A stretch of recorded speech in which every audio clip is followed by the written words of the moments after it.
chercher.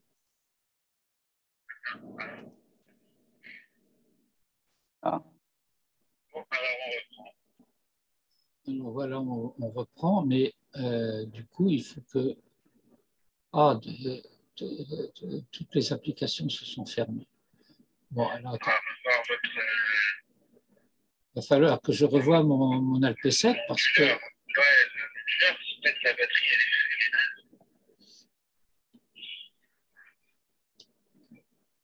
Alors on repasse sur Zoom.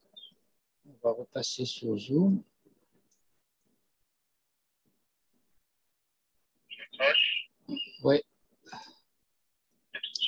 À tout de suite.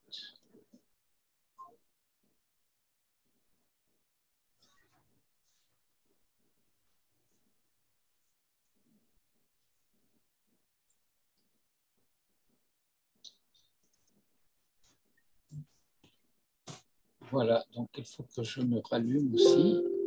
Ah, voilà, c'est bon. On repasse sur mode ici. Et j'étais donc en train de vous dire que ça fait des années, ce thème revient plusieurs fois dans les textes du Rav. En particulier, le fait d'appeler Yaakov Avinu Erster Farfallen. Des fois Farfallener, mais bon, Farfallen. Farfallen, je vous disais tout à l'heure, c'est dangereux de le dire puisque c'est à ce moment-là que le système a sauté. Ça veut dire Avoud. Alors, et on se demandait justement, est-ce que ça pourrait pas être entendu comme celui qui va accomplir? Bah, non, Avoud, c'est Aleph, Bet, Vav, Dalet, c'est perdu. Non, j'entends bien. Mais est-ce que Farfallen, machin, ça pourrait pas être compris comme accompli, celui qui finira par accomplir Bah, l'histoire? écoutez, moi, je veux bien faire des suppositions, mais ça ne correspond pas linguistiquement. Farfallen, ça veut dire Avoud. Pourquoi le Rav utilise le yiddish à ce moment-là? Ben, comme Rachid utilisait le français parfois, pour mieux expliquer. Non, mais pourquoi à ce moment-là? Qu'est-ce qu'il y a de particulier? Parce que ça permet d'exprimer les choses de manière très, très précise. Alors, je comprends pourquoi ça a sauté votre Internet. Hein. Oui. Non, mais c'est justement dans cette précision qu'il doit y avoir quelque chose à comprendre. Mais d'accord, mais j'ai interrogé déjà plusieurs personnes, en particulier au niveau du yiddish, j'ai des dictionnaires, je connais aussi un peu le yiddish. Mais disons que le début, Gevorener, Geborener, c'est très joli du point de vue de la littération. Gevoren, c'est celui qui est devenu. Et Geboren, c'est celui qui est né. Mais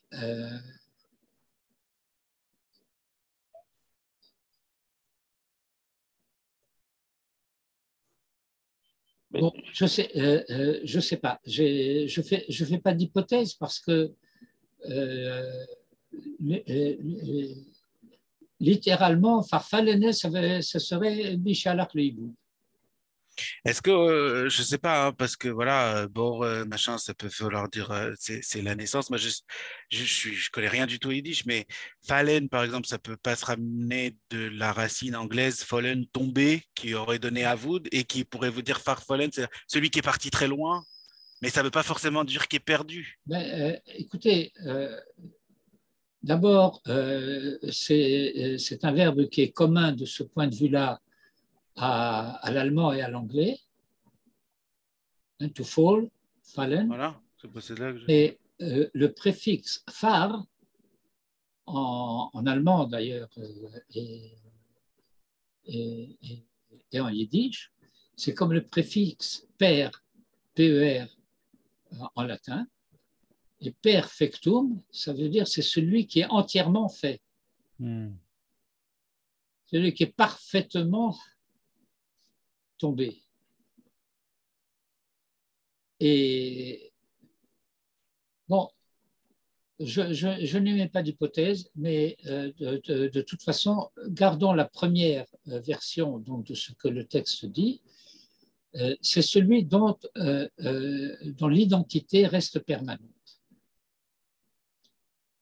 Alors, littérairement, si vous voulez, mais ce n'est que littérairement, on pourrait dire, aussi loin que tu sois tombé, ben, tu n'es pas tombé suffisamment loin pour être dehors. Encore une fois, c'est juste une, comment dirais-je, une tournure un peu littéraire. ומתוכנם הפנימי של המדרגות הללו, et du contenu interne de ces niveaux, אתה למד, tu apprends, כי אי אפשר לו לעניין זה של שינוי שמות אצל יצחק, qu'il ne peut pas y avoir de changement de nom chez Isaac, שהרי שינוי השמות אצל האבות, parce que le changement de nom chez les pères, מתייחסים הם אל עניינם של האבות במדרגת האבהות בכנסת ישראל, correspond à la dimension de la paternité de chacun des pères dans l'engendrement de la Knesset Israël. ומכיוון דעניין אבהותו של יצחק הוא בזה שהיה הראשון להיות קדוש מרחם, et que la paternité d'Isaac tient à cela qu'il a été le premier à être. Bon, je vais le dire anachroniquement. C'est le premier qui soit né juif. Bon, il n'était pas juif parce que les juifs, c'est après la destruction du temple, mais enfin, vous comprenez l'idée.